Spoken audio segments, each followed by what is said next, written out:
why I could never be an atheist. I will admit that some of the objections and critiques that atheists have regarding God, the Bible, and Christianity make sense and present serious challenges to my faith. However, I am not able to be an atheist because of one simple reason.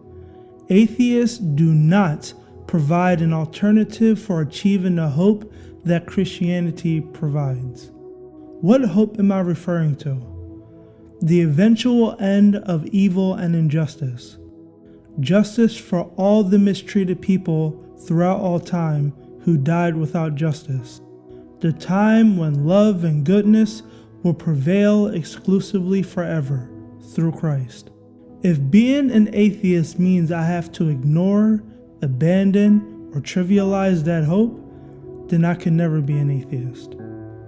Because atheism isn't able to provide that hope, I consider it to be very problematic.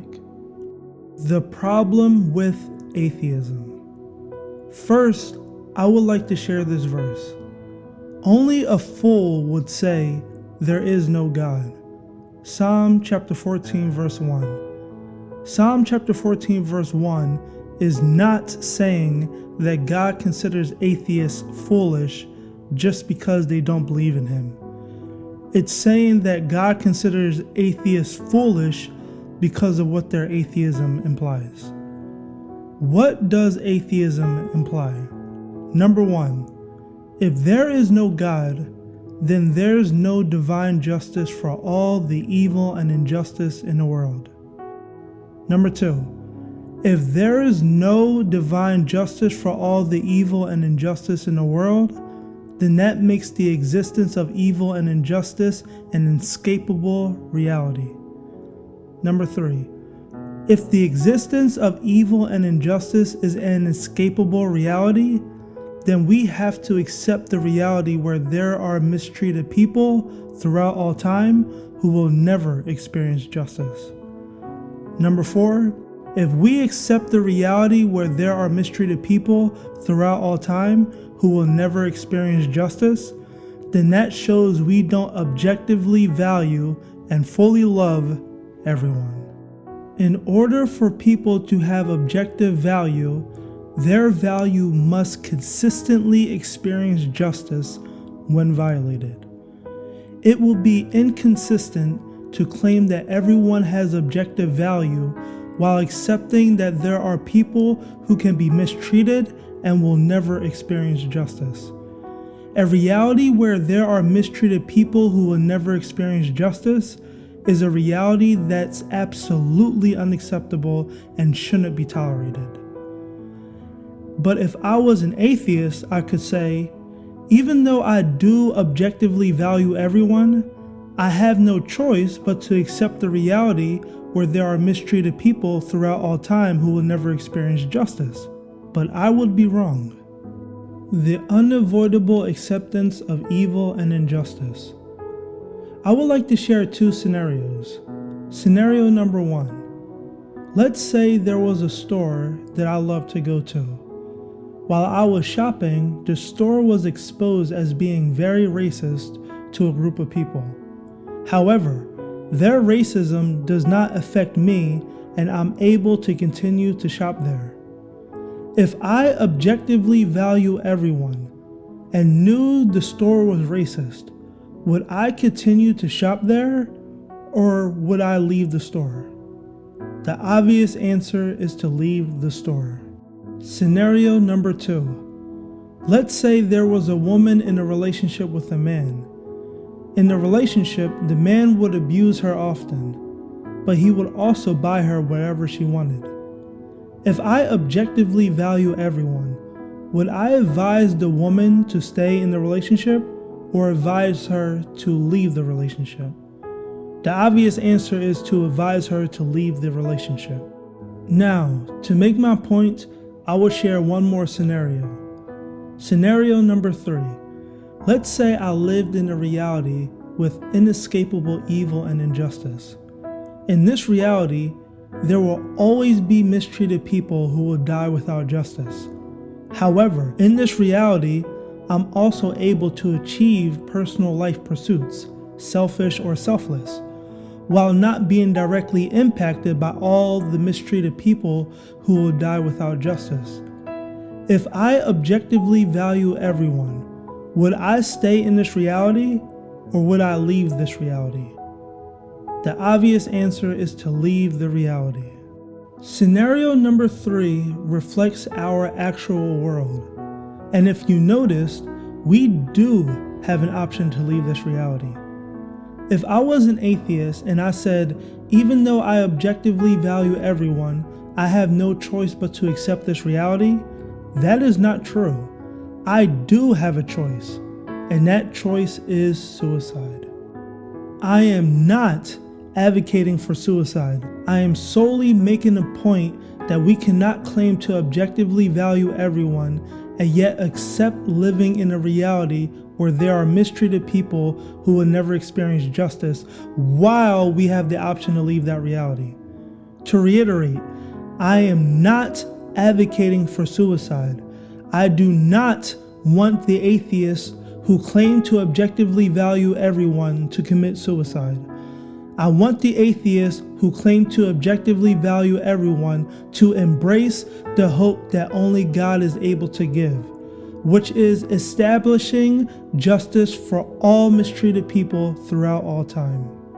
If I was an atheist and I made the deliberate choice to continue to live in a reality of inescapable evil and injustice while having the option to leave it, then that must mean I think that a reality where there are mistreated people throughout all time who died and will die without justice is worth living in if my personal life pursuits can be achieved. The only way I would be able to live like that is if I didn't objectively value everyone, which would be very disturbing. Why?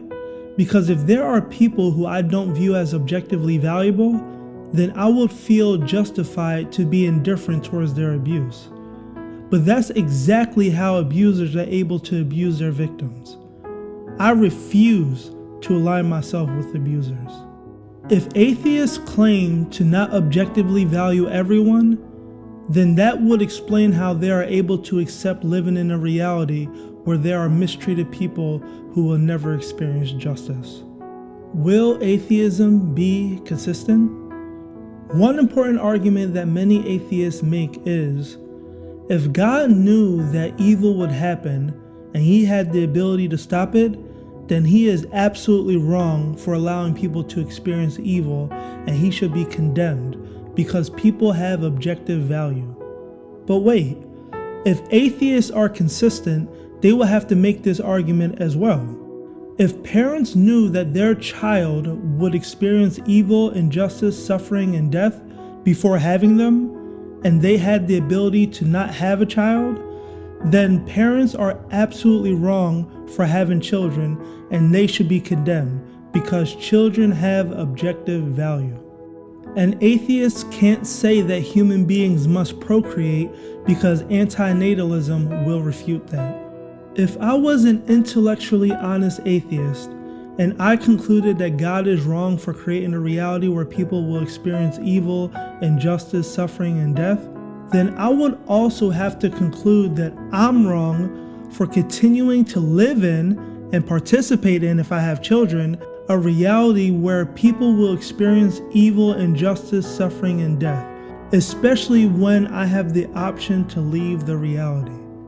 The conclusion: if I claim to objectively value everyone and have an unwavering desire for all mistreated people throughout all time to experience justice, which option would make the most logical sense?